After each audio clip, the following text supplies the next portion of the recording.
to sign the VA Accountability and Whistleblower Protection Act, surrounded by a group of our nation's great veterans and their brave families.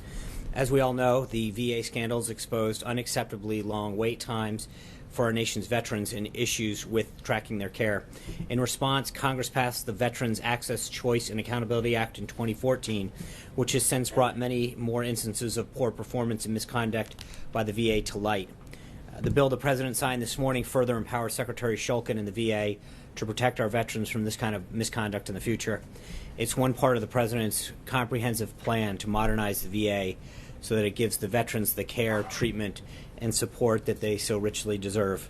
Back in March, many of you may remember that he signed the Veterans Choice Improvement Act so that more veterans can see the doctor of their choice and they don't have to travel long distances or wait for care. Already under the Choice program this year, veterans have received 42% more approvals to see a doctor that they have chosen. And he signed an executive order in April creating the Office of Accountability and Whistleblower Protection within the VA to hold employees who fail our veterans accountable. At the same time, this office rewards and retains the many VA employees who do a fantastic job, and it protects the honest employees who expose wrongdoing. At the signing, he called on Congress to pass legislation then that he signed this morning with Secretary Shulkin to give the authority he needed to best protect those who protect us. Since taking the reins at the VA, Secretary Shulkin has carried through a thorough review to uncover all of the problems and challenges it inherited from the previous administration. He's imposed new standards of accountability and transparency, and just this month he announced that the VA will finally sync up its medical records with the Department of Defense so that veterans will be treated as a single patient across the system, a long overdue step, giving them the seamless care that they deserve throughout their service and beyond. As he said many times, the President cares deeply about the men and women who have served our country, and he was glad to sign the VA Accountability Act this morning that takes another step towards shaping the VA into a department that is truly worthy of our veterans. Also this morning, the Department of Justice expressed its full support for Texas's efforts towards improving public safety by mandating that statewide cooperation with federal immigration laws that require the removal of illegal immigrants who have committed crimes. The President has made a commitment to keep America safe, and Texas's SB 4 law is critical to maintaining cooperation from state and local enforcement partners in that mission. The federal government must have the proper assistance from state and local authorities to effectively enforce immigration laws and keep our communities safe, and that's frankly what Texas's law does. Given the strong federal interest in facilitating this cooperation, the Trump administration is glad to be putting its full support behind Texas's effort. As he said yesterday, the President is very supportive of the draft Senate Healthcare bill, which represents the next step in repealing and replacing Obamacare. It's time for all Republicans to unite and fulfill this promise that we've been talking about for over 7 years, and that we would rescue them from the mess that was created by imposing a risky healthcare experiment on our country several years ago. With costs rising and options dwindling, it's clear that the risk that we were given didn't pay off. Just ask the people of New Hampshire, where another insurer just announced it'll stop offering insurance on the state's Obamacare exchange. The President and his entire team will be looking forward to working with all senators who are willing to come to the table to amend, finalize, and pass the bill so that we can deliver a world-class healthcare system in place of the failing system that we have now. And with that, let's get into some questions. John. The President this morning in an interview with Fox and Friends seemed to indicate that he thinks that the special counsel may have some conflicts of interest, one being his friendship with Comey, another being the fact that a lot of the people that he's hiring, bringing on the special counsel's office, were either Hillary Clinton supporters. The President said some of them had even worked for Hillary Clinton. Is he still ruling out firing the special counsel? Nothing's changed on that in terms of his position on. And his position is? That while he retains the authority, anyone who serves that him, I believe Steve and I had a healthy exchange with, but that he has no intention of doing that. Does he seemed to suggest this morning there might be a circumstance under which Mueller should take himself out? Can you tell us? I don't. Yeah, that's one. Obviously, I'd refer to Mark Kasowitz in terms of the President's legal strategy on that. But I'll just leave it at that. But good try. Ken. Sean, on healthcare, what is the president's current outlook on the Senate bill, just given some of the reservations that some of the senators raised yesterday? And does the president feel that Senator McConnell should pull the bill next week if he doesn't have the numbers to pass it, or is it time to vote? Well, I would approach that in the same way that we approached the House bill. I wasn't prescriptive then with Speaker Ryan in terms of when they're ready to vote, they'll vote. Senator McConnell has said that he wants a vote next week, and it's up to him to run the chamber the way he sees fit. But the president is very supportive of the bill. He wants to work with all the members to improve it in any way that can help facilitate that passage and make it a stronger bill. And he intends to work with all the individuals. He's got a lot of respect for the 4 senators, in particular on the Republican side, that have come forward. Wants to work with them, but I know Senator Manchin talked about potentially getting some Democrats together, and the president welcomes that. Sean. Maggie. Sean, thank you. Welcome. Thank you. What is the president's level of involvement at this point in terms of trying to push the bill forward or not? Can you give us a sense of whether he's making calls? Yeah, he's not. He's had a couple calls with Majority Leader McConnell. As you recall, I think last week we had 6 senators here. I wouldn't be surprised to see that continued involvement. As you recall, it's a very similar situation as to what it was in the House, right? That he had several House members come in and out prior to the lead up of the vote, and as the vote got closer, in working with the whip team in the House and the legislative affairs team here, he identified members that had concerns or continued to call them. I expect a similar process at this point, but he's had meetings with members. He's on the phone with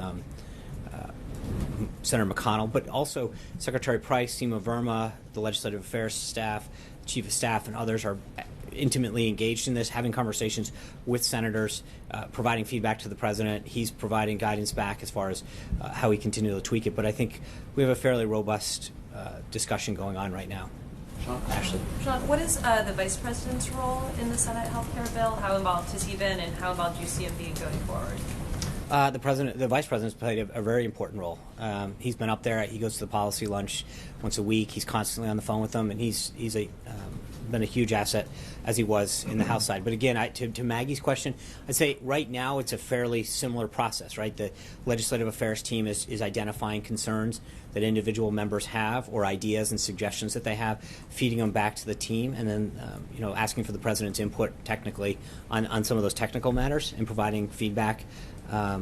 So as we get closer to that vote, we've been pleasantly surprised with a lot of the support that's already come out, and I think we'll continue to work through, in particular, the 4 individuals who've expressed some ideas and concerns, and we'll get to it. Steve. So you're saving the president for the tail end of the process? Is that what you're saying? No, I think, and Maggie can correct me if I'm wrong, but I think she was asking what the process was, and I think that we're following a similar pattern, which is he has engaged with them. I mean, I think we've talked about the individuals that he's had over to the White House and met with, and he's also had some pull-asides here and there when they've come over for different things. So he has personally engaged with them. The question about Maggie had specifically asked about phone calls, and I think that while he has addressed it here and there, the type of push that you saw at the end of the vote before the House, we're not at that phase where he's and just because of the nature of, these are individuals. I mean, because of the numbers, the Senate being what it is, and the numbers that we have to get to 50+1 is in a different place than the House, where you had many more members to address. When you look at the House bill and the Senate legislation, is the Senate legislation the preferred vehicle for this going forward? I think that the president's very supportive of the Senate bill. There's a lot of ideas in there. He's talked about having heart, and he likes a lot of the reforms that have been in there. He's committed to making sure that no one who currently is in the Medicaid program is affected in any way, which is reflected in the Senate bill, and he's pleased with that. I think he is very pleased with that bill, and he wants to continue to push it forward. But in the same way, the way he dealt with the House, I mean, if there's other ideas and amendments as the bill moves forward that strengthen it, he's all ears. Athena. What is the argument he's making or plans to make to the senators he's trying to get on board? Is it a policy-focused argument, getting the nitty-gritty, or is it a larger argument about this being the last best chance or the best chance to keep a campaign promise? It's a good question, because I think it depends on the senator and what their concerns are. I mean, if you look at some of the individual senators that have expressed concerns, from Rand Paul to Ted Cruz, there are differences in what their individual concerns are, and so it's not a holistic approach to. But I think the overarching point that he's made very consistently is that Obamacare is dead, and that it is not a binary choice. It's not keep this or take that. It's this system is failing, and we must act. That is the overarching point that he's made to all of these individuals. One interesting point is that when you actually look at the House side in particular, you've got 113 members of the Democratic caucus that are co-sponsors of single universal care, the Bernie Sanders bill. It's a $32 trillion alternative. So if you think about it, the bill that the House bill that got passed, that's the basis of what the Senate worked off of, has a net savings. What the majority of House Democrats support is not maintaining Obamacare, but the majority of that conference is actually supporting the Bernie Sanders universal health care bill, which is a $32 trillion, one-size-fits-all, government-run, no competition forces, no market forces bill. And I think that is really what the choice has become. If you, I mean, that's it. It's not. If you think about this, the majority of Democrats in the House aren't backing Obamacare. What they're backing is a government takeover of universal care that doesn't have any market forces. That's going to cost our country $32 trillion. And I think that's the real choice that exists. One more. Yeah. Just in response to tapes, did you see that Congressman Schiff said yesterday something about, I don't think we can accept this as a complete answer, referring to the president's tweet. His problem with it was that the president was really just talking about himself, and that Schiff would like to see in writing a response that covers the entire White House, simply because the tweet suggested that maybe someone else has recordings. Does the White House plan to deliver some sort of official written response to Schiff in the House Intel Committee? I believe, and I'd have to follow up, but I believe that there was some communication that we have to have by close of business today. So I'll figure out if that's going out. But I mean, I think the president was clear. He was asked, he said he would follow up on whether he knew of this, and I think he's answered it very clearly. Shannon? Just real quick on Medicaid, you mentioned a moment ago something about Medicaid. I want to make sure I'm clear. So is the president comfortable with the changes to the Medicaid program in the Senate bill, and how that would, roll back the expansion at a certain date? Is he comfortable with that aspect? I think right now, as I said, he's very supportive of the current bill. And real quick on Qatar, does the White House have any response to the demands that the Saudis have made at this time? The 4 countries that are part of that, we believe it's a family issue and that they should work out. If we can help facilitate those discussions, then so be it. But this is something that they want to and should work out for themselves. Zeke? Thanks, Sean. First of all, on Sean's question there, regarding one of those demands would be to shut down Al Jazeera.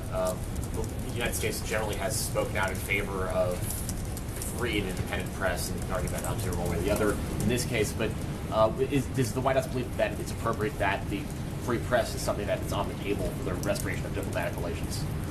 Again, I don't. We're willing to play a facilitating role in those discussions, but that's a discussion that those countries need to have amongst themselves, and so until we're asked to join that and facilitate it, I'm not going to get in the middle of that discussion.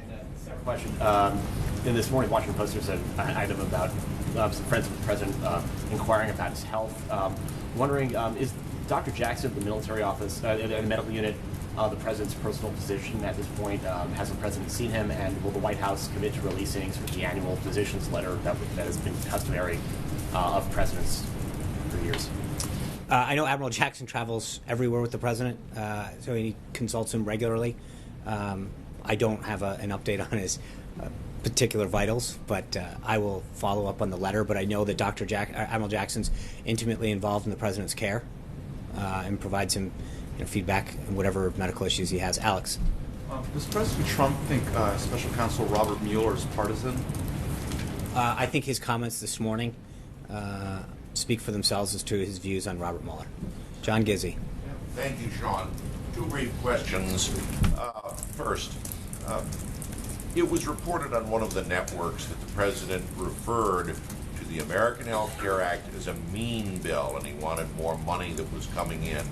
Did he actually say that, or can you confirm or deny whether he used that term to describe it and call for greater funding for parts of it? I would tell you that I don't comment on private conversations that the president has. All right. And the other thing I do want to know was on Tuesday night, in a public conversation, his speech that he delivered in Cedar Rapids, the president called for legislation that would deny welfare benefits to illegal immigrants for 5 years. It has been widely reported that that has been on the books for 21 years, going back to when President Clinton signed the Omnibus Welfare Reform legislation in 1996. Was that a misstatement on the president's part, or was he aware that this is already on the books? The president's aware that that law exists. I think the president's concern, generally speaking, with all the immigration laws, is that they're not being enforced. We've got several laws that are on the books, but they're not being enforced. I think the president believes that we need to do what we can. I mean, obviously, he's been very clear on immigration and on, especially from our southern border. But that law, while on the books, has not been enforced, and clearly either needs to be re-examined, enforced, or new legislation needs to be introduced. I'm sorry, Hallie. I have two questions for you. One is a follow-up from earlier in the week. You were asked whether the president believes Russia interfered with the 2016 election. You said you hadn't had a chance to have that conversation. So I'm wondering if you've had that conversation, and if so, if the president is concerned about that interference. I have. Thank you. And the only point that I would make, just as a point of clarification, he commented, I think it was January 5th or 17th, something like that, on that at the time, and he said, Russia probably interfered, but maybe some other countries did as well. He said, I think it was Russia, but I think we also get hacked by other countries there and you other go. people.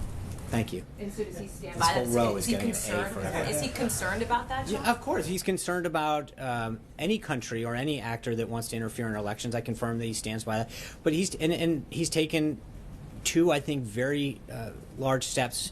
One is cybersecurity, to make sure that he signed an executive order, his Homeland Security advisors working diligently to make sure that we take steps to protect the integrity of our election system and all of our other cyber defenses. And then secondly, he instituted an election commission that is making sure that we look at all of how we're voting and to make sure that we maintain integrity in all of our voting process, to make sure that we have faith in it.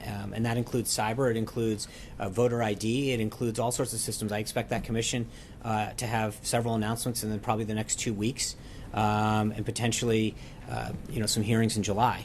But there's going to be continued activity, but the president takes that very seriously.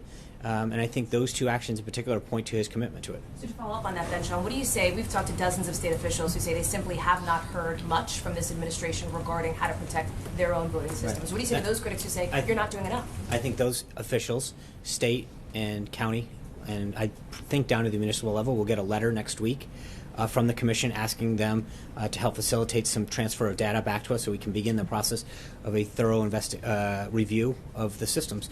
And we will continue to engage them and find out ways that we can strengthen the integrity of our system and make sure that we have the utmost confidence in our voting system. Blake. Front row gets an A for effort. Let's see what I can do for that. All right. You have a lot to live up to. Questions on healthcare. Obviously, the House bill and the Senate draft discussion, they are similar, but they're different. Does the president at this point have a preference in either one, and if so, which one? I think right now he's, as I mentioned, very supportive of the Senate bill. Let's get that passed, and then obviously, we'll go to conference. And so there's elements of the Senate bill that he's very pleased with. But our goal is to go through the process, get it passed through the Senate, and then have that discussion in conference. Let me ask you, comments that you made this morning, you were asked about the strategy, and you talked about how several high-level people within the administration have been provided technical assistance working with members and Senate leadership to talk about additional changes that might be necessary. I'm curious as to specifically what those additional changes in the Senate bill that you view might indeed be necessary. I think you've got 4 Republican senators in particular that have expressed, each one of them has concerns, and in order to get over 50 votes, we'll listen to them and to others that'll help strengthen the bill and get us to that point. But that's part of that. That's part of the process. Same thing that we did in the House side too.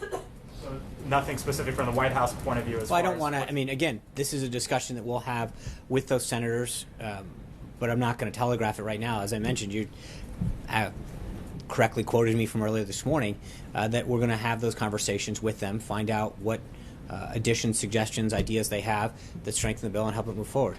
Brian. Real quick, follow up on healthcare. Is the president eager enough to get rid of Obamacare that he would accept a bill that he doesn't like, or if he doesn't get what he wants out of the Senate and or out of conference, would he veto it and make them go back to the drawing board? Well, of course, in theory, if he doesn't like something, he's not going to sign it. But he's very, I've said he's very supportive of the Senate bill as it stands. So I don't think that's going to be a problem. And the follow-up to that is there are 4 members of the Republican Party who say that the problem with it is that it's really too much like Obamacare, and they want to see it completely jettisoned. So That's not entirely accurate. Well, all right, I'm paraphrasing. But again, he'll work with them, and our staff will work with them, and we'll look at issues that can get us there. But I think, and I imagine Senator Manchin himself also noted that he would like to sit down and work, and I think if we can find, if we can grow that number even larger, we'd love to do it. Olivia, Democrats?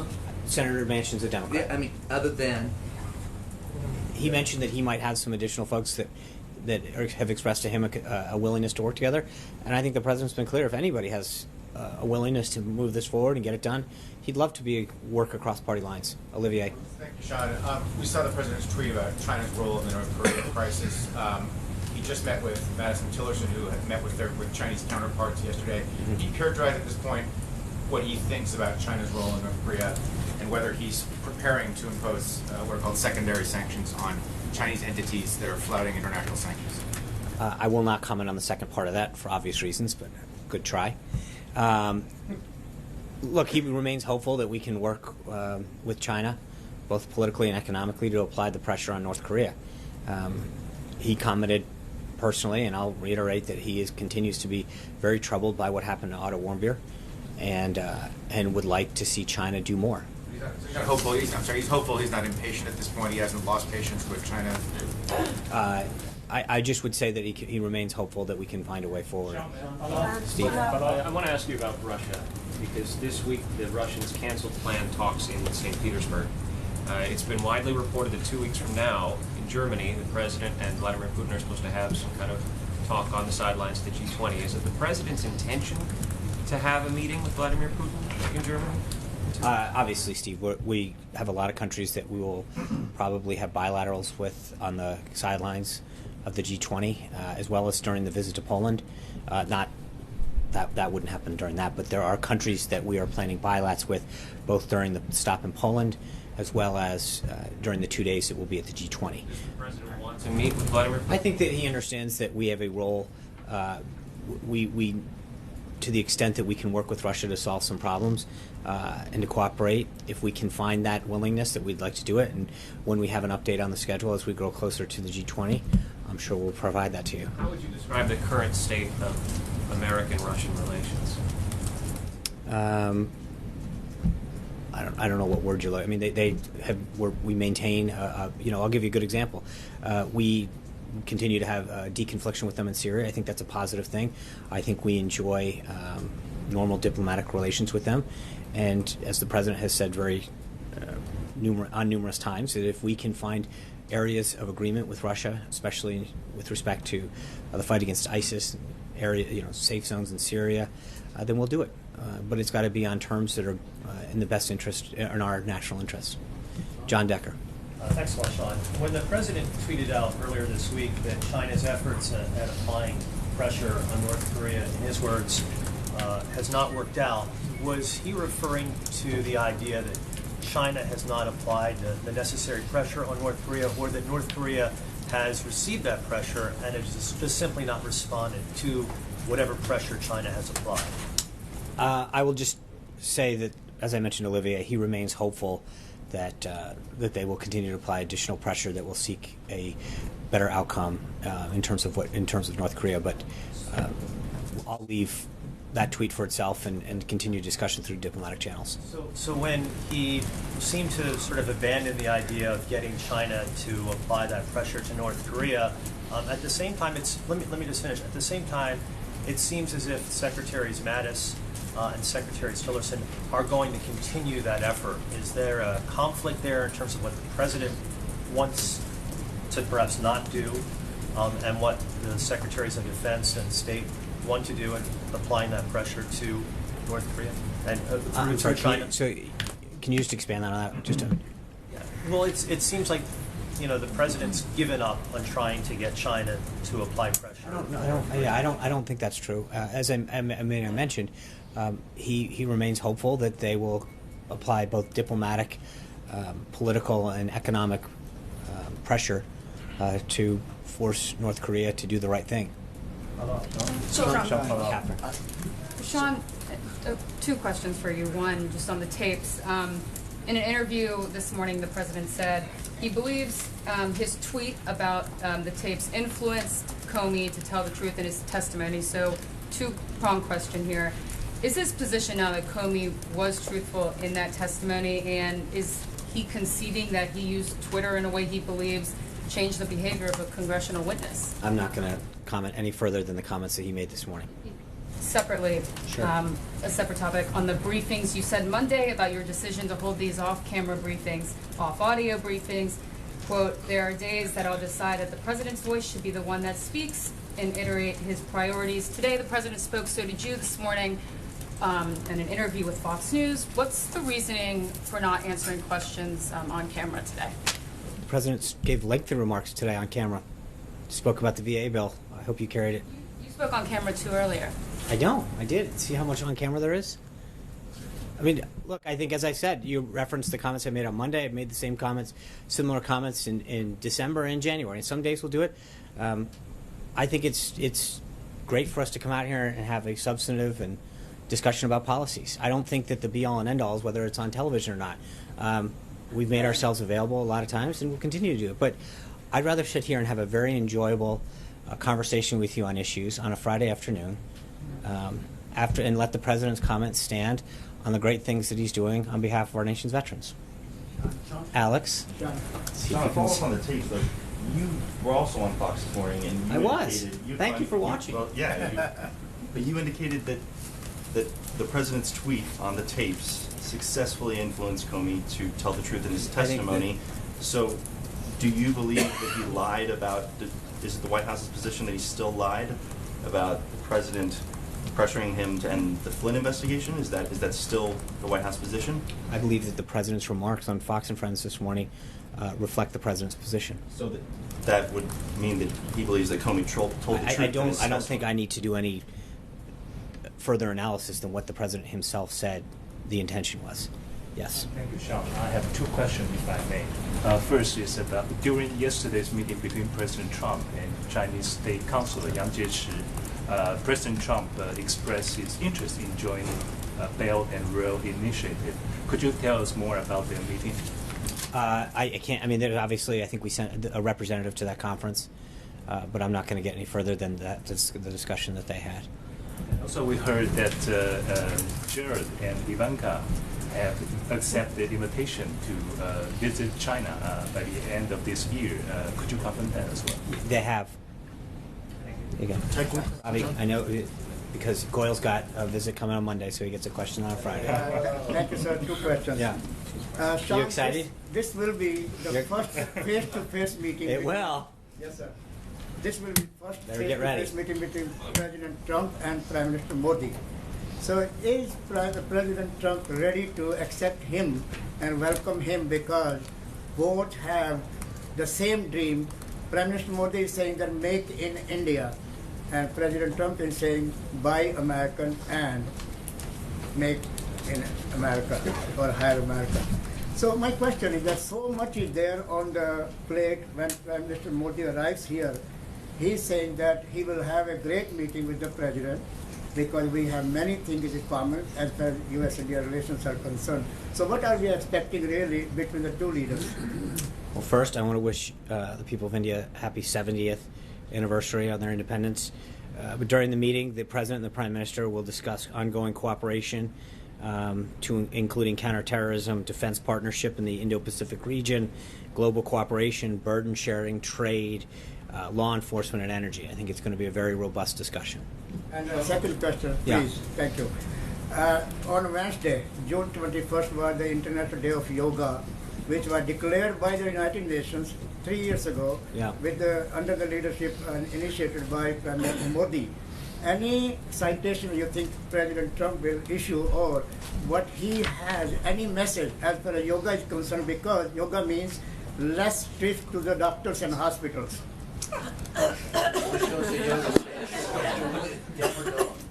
I don't have anything on yoga at this point, but I appreciate the. Show us the stance. Trey. Two questions, one on North Korea, one on healthcare. Starting with healthcare, does the president consider the Senate bill a full repeal of Obamacare? The 4 senators you talked about, they cite that they don't feel it's a full repeal, which is why they're not supporting the current draft. Obamacare's I mean, I think I've said it before. Obamacare's dead. So it is. You have no carriers. The premiums are skyrocketing. So whatever you want to call it, the bottom line is it is a dead healthcare system. There isn't a question about whether or not what to do with it. We have to act. I think the president's made clear that we need to actually get a system in place. On North Korea, the government of North Korea said that Otto Warmbier's death is a mystery to them. How does the White House respond to these comments? I don't think it's a mystery. I think we know very well what happened. And I think, as the president said, it's a disgrace. Alexis. Sean, I have a couple questions. First, on health care, the order in which the Senate is going to vote will occur after the CBO score. And the White House was very critical of the Congressional Budget Office back in March during the House process. So my question is, does the president believe that his discussions with lawmakers about what they want and their concern about the legislation should be guided by the CBO score, and will it influence his thinking as he looks at the bill? I think one of the points that I made last time, Alexis, which stands, is that the CBO core function is budgetary and fiscal impacts, not on people. And they've been wildly off by a huge percentage when they've tried to score people. Their track record on doing that is not good. And so we maintain what we have all along. We want to do the right policy, and the CBO score should be used by members in the Senate to decide, to the extent that they think that helps them make a decision. But I think we all understand. Look, Obamacare we promised it was going to drive premiums down $2,500. It was going to bring down deductibles. It did none of that stuff. I think that the way that this bill has been constructed is done so in a way that is going to actually achieve the goals that the American people were promised. All the way in the back. Can I just follow up on another topic? Hallie was asking you about Russia and the interference, and I just wanted to ask you, because you were just commenting that the president does believe Russia was behind the interference in the election, that he is concerned that the administration is taking steps. So to follow up on her question and Steve's question, is it the president's desire to speak directly to Putin, if he gets that chance, to say that U.S. officials believe that Russia poses a risk to the 2018 and 2020 elections, and the United States would like Russia to be on notice or on warning that the United States disapproves of this? If and when there's a meeting, we will have a readout for you. Yes, ma'am. Sean, there's a play, a rendition of Julius Caesar in New York City where the character portrayed as President Trump gets assassinated. Mm-hmm. Is the president aware of this play, and if so, what's his reaction? And also, is the Secret Service investigating it? That's a question for the Secret Service. I can call Kathy over there and ask her. Look, I think it's troubling, whether it's that or Johnny Depp's comments. We've seen this, and frankly, as far as I'm concerned, I know that the President and the First Lady weighed in on Kathy Griffin's comments. I don't know that he's aware about the play in particular that's going on there, but it is, frankly, in my belief, a little troubling, the lack of outrage that we've seen in some of these instances where people have said what they've said with respect to the president and the actions that should be taken. The president's made it clear that we should denounce violence in all of its forms, and I think that if we're going to hold to that standard, then we should all agree that standard should be universally called out. And so when those actions are depicted, and I think we saw a couple folks in the media and some other places tweet out their support for that show, I'm not sure that that's a smart thing to do. We either all agree that violence should be called out and denounced, or not. And I think that it's concerning when you see a pattern that these comments get made, these actions get depicted, and the lack of attention that they get when it's on our side. Yeah. Oh, Sean, thank you. With regarding the bill signed for this morning, do you see this as because the president talked a lot about draining the swamp, this is considered a part of that with federal employees and so forth. Right. Do you see this as maybe a larger point of like going through civil service reform, in which you could look at holding career level federal employees to higher standards and making it easier to fire certain people for certain conduct? I think it's a good start, yeah. This is the first step. I think it's important that we start with our veterans, but I think everyone who serves in the public trust has an obligation to serve the public and do what they can, whether it's our veterans or people looking for an education loan or whatever. And if you're not doing your job, I think that we should, as a government, have a standard that if you're not doing what the job's supposed to be doing and you're not helping your fellow American achieve what that department or agency is seeking after, that we should make sure that there's a process by which we can have that person removed and put in place somebody who will do it. The president's step this morning was a big step forward, and I think to your question, the impact of that, the signal that it sends, isn't just about veterans, obviously, but it should resonate government-wide that we expect people who serve in government to do what they can to serve our country. You mentioned veterans would be a good start. What would be the next step? I mean, would it be possibly the IRS?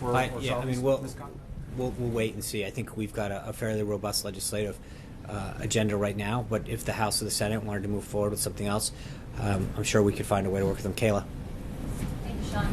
The carrier plant the president visited right after the election has told employees that it would lay off more than 600 people between now and the end of the year. Its employment would actually fall below the agreement that it has with the state. Would the president re-engage in that situation? Should the state claw back some of those incentives? We're talking about 632 jobs in this instance. This was announced last year, so what we're hearing now is nothing new. Carrier remains committed to retaining 1,069 Hoosier jobs over the next 10 years, consistent with the deal that was reached after the election.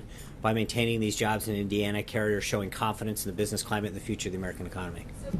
In terms of the deals that the White House is making with individual companies, though, earlier this week you addressed Ford and you said at some point in the future tax reform is what would incentivize companies to operate here. But what sort of enforcement mechanisms does the White House have to keep these companies honest?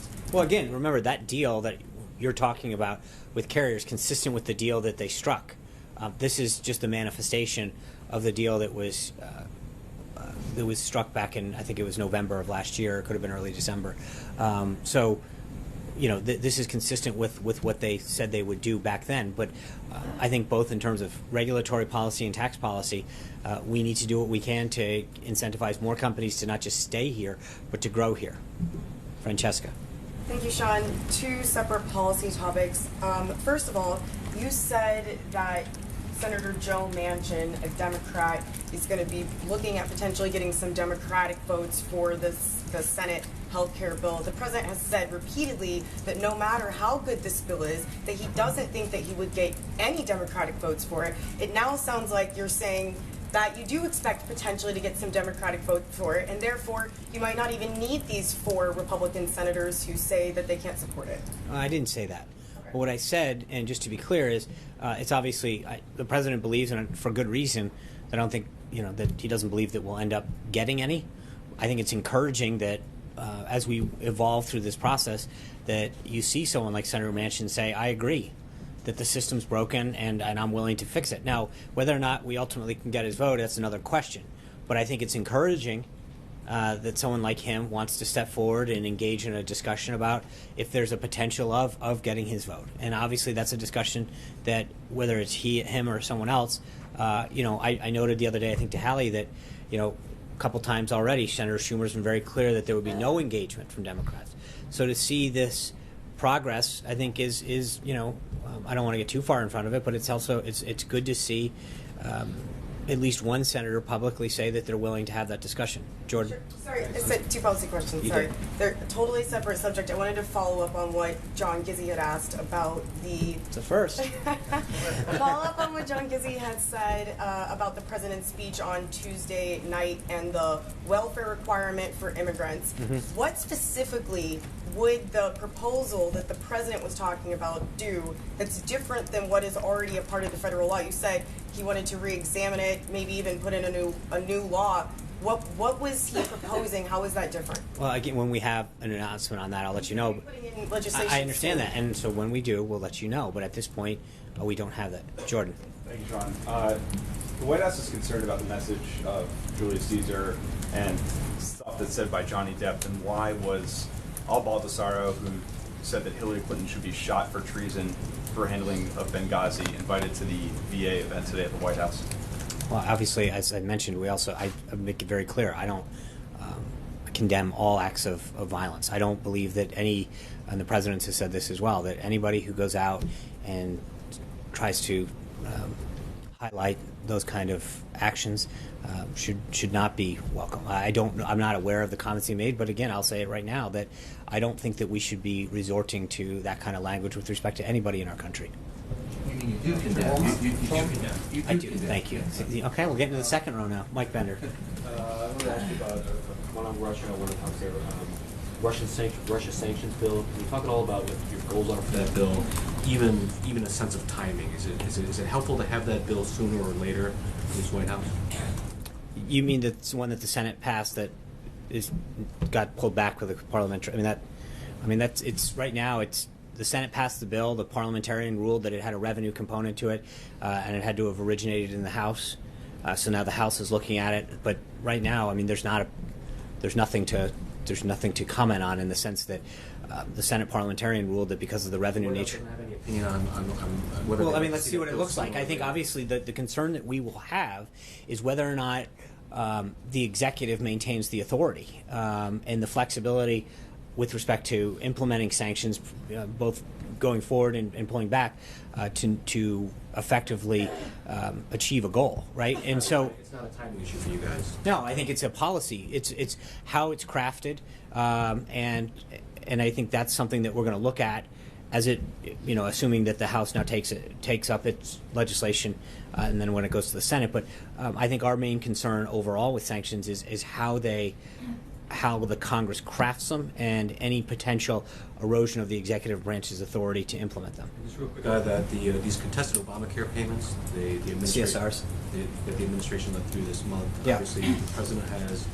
referred to those as ransom. Is there any reason to believe that those won't be approved every month until there's a change to the healthcare law? I think we committed to making them last month, and that's as far as we will go at this time. We're not committing to them this month. Obviously, why is it a month-to-month thing for you? Because I think that the question is, if we believe, again, I'm not going to. Last month, obviously, if we can pass health care overall, then that changes the dynamic, and part of it's going to be where we are in that process. But it'll ultimately be up to the president to decide. But the reason it's a month-to-month is because exactly what you said. He doesn't. The court has ruled very clearly on this instance. Can you say why he decided to authorize these payments? Because again, part of it is our goal is to ultimately transition to a healthcare system that doesn't need them and isn't a bailout to the insurance company. So we want to get to that system as quick as possible, and our hope is that transition can take place. It seems like to threaten these payments on a month-to-month basis. Does this risk the president? It's not a threat. It's not. There's no threat. It's just a fact. As soon as we can get it done. It's in the best interest of a healthcare system. It's in the best interest of the American taxpayer. And as soon as the president decides that we either have a system or he doesn't want to continue the bailout, then we'll stop. But it wouldn't make. I don't think. Look, I'll give you the flip side. If the president were to hypothetically say that he's going to make the payments in perpetuity or for a year, I think that. That continues to prop up a failed system. It continues to do wrong by the American taxpayer, and it also doesn't lend itself to the expediency that I think we want to help get a new healthcare system in place. Okay, thank you guys very much. It's been a pleasure spending time with you. Don't want to talk policy more? Any